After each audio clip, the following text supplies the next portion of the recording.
Ano po itsura ng kaaway niyo? Ilarawan niyo nga sa akin kung ano itsura ng kaaway ninyo. Madali, mahirap? Madali. Minsan po madaling ilarawan ng kaaway.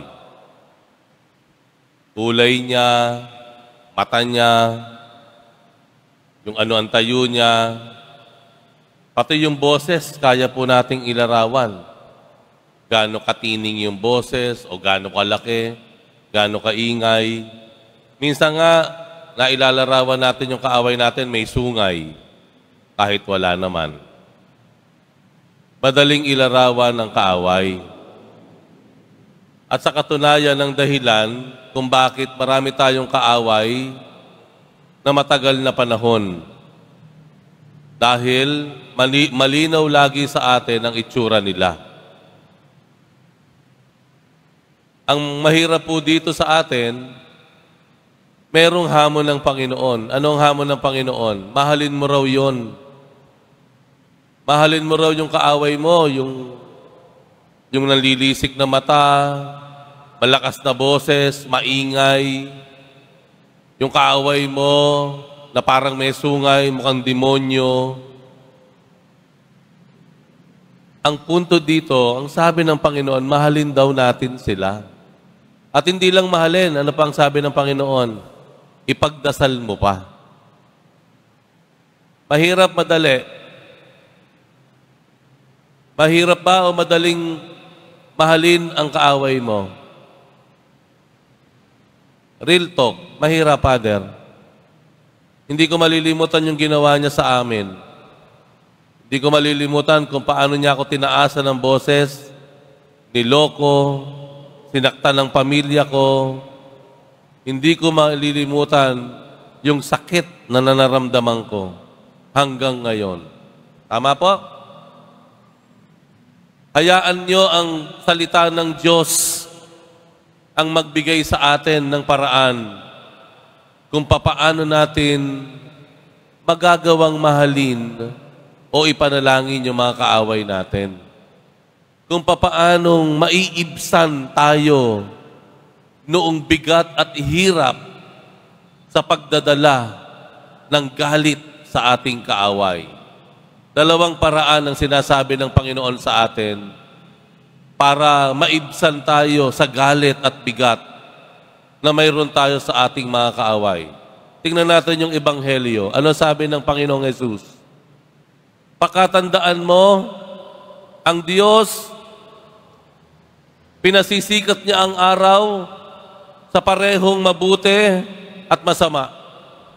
Pinauulan niya parehong sa mabuti at sa masama. Ano ibig sabihin nun?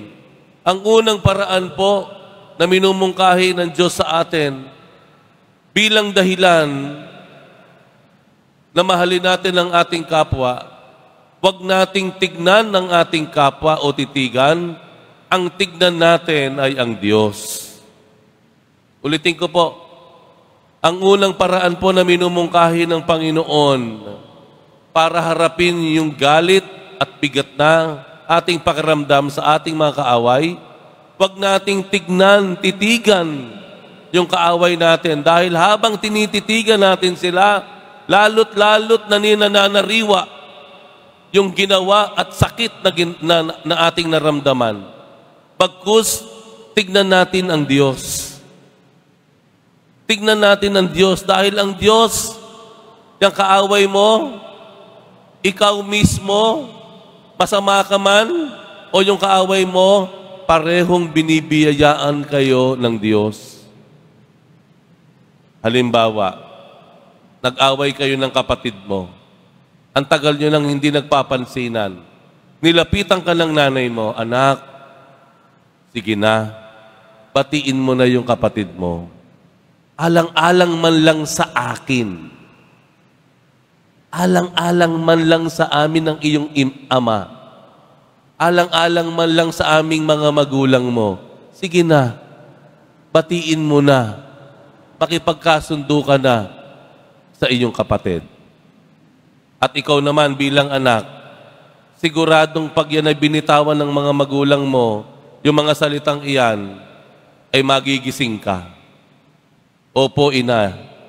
Opo, nanay. Alang-alang lang po sa inyo ng tatay. Babatiin ko at makikipagkasundo ako. Tama po? Ganun po ang sinasabi ng Panginoon. Parang sinasabi ng Panginoon, alang-alang man lang sa akin, pwede ba makipagkasundo ka na? Batiin mo na yung kaaway mo. Huwag mong tignan at titigan ng kaaway mo dahil iinit at iinit ang ulo mo. Ang tignan mo yung Diyos. Kung ano ang maibibigay mo sa Diyos na siyang nagmamahal sa ating lahat. Magkakaaway man tayo, masama man tayo, tayo ay binibiyaan ng Diyos. Siya ang tignan mo. Iiwas mo ang mata mo sa taong nakasakit sa iyo, tumingin ka sa taas at titirigan mo ang Diyos na nagmamahal sa lahat bilang iyong magulang. Pangalawang paraan, kaysa sa titigan mo ang iyong kaaway, tignan mo rin kung ano ang pwedeng ibigay sa iyo ng Diyos. Yung una, sabi ko, tignan mo kung ano yung ibibigay mo sa Diyos. Pangalawa, tignan mo naman kung ano yung ibibigay niya sa iyo. Ano ibig kong sabihin? Tignan yung Ebanghelyo. Sa bandang huli ng Ebanghelyo, ang sabi diya, kung ang binabati lamang ninyo ang inyong kapatid, ano ang nagawa ninyong higit kaysa iba? Kung ang babatiin lang daw natin yung ating mga pabubuting tao sa atin, ano yung gantimpala na matatamo mo ron? Ibig sabihin ng Panginoon, kapag tayo ay nagawa nating gawa ng mabuti ang taong gumawa ng masama sa atin, may nakalaang gantimpala ang Diyos sa atin. May nakalaang gantimpala ang Diyos sa mga tao na gumagawa ng mabuti, sa mga tao na hindi naman gumagawa ng mabuti sa Kanya o gumagawa ng masama sa Kanya. Alang-alang man lang sa gantimpala na ibibigay sa atin ng Diyos. Kung po pwede, makipagkasundo tayo.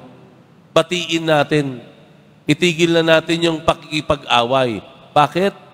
Dahil mayroong nakalaang gantimpala sa iyo. Wag mo nang gantihan yung kaaway mo ng masama.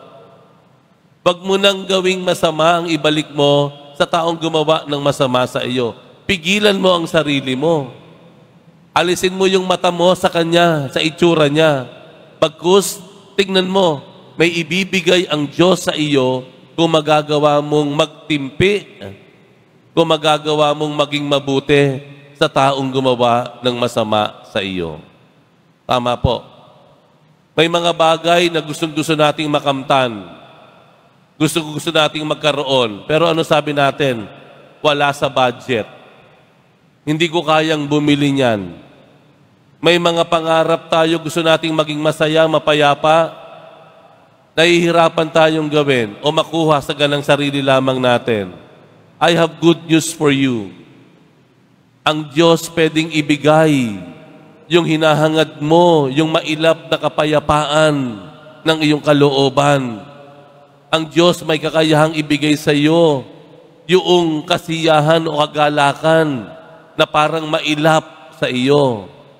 Pwedeng ibigay sa iyo ng Diyos iyan kung magagawa nating maging mabuti sa mga taong gumawa ng masama sa atin o tinatawag nating kaaway. Dahil yun ang pangako ng Diyos sa Ebanghelyo, sa Kanyang salita. Kung magagawa mong gumawa ng mabuti sa masama, may nakalaang gantimpala sa iyo. Dalawang bagay po ang minumungkahi ng Panginoon sa pakikipag-ugnayan sa mga taong itinuturing nating kaaway. Alisin natin ang ating tingin sa kanila, bagkus ibigay natin sa Diyos at hangarin natin, pangalawa, yung ibibigay naman niya sa atin.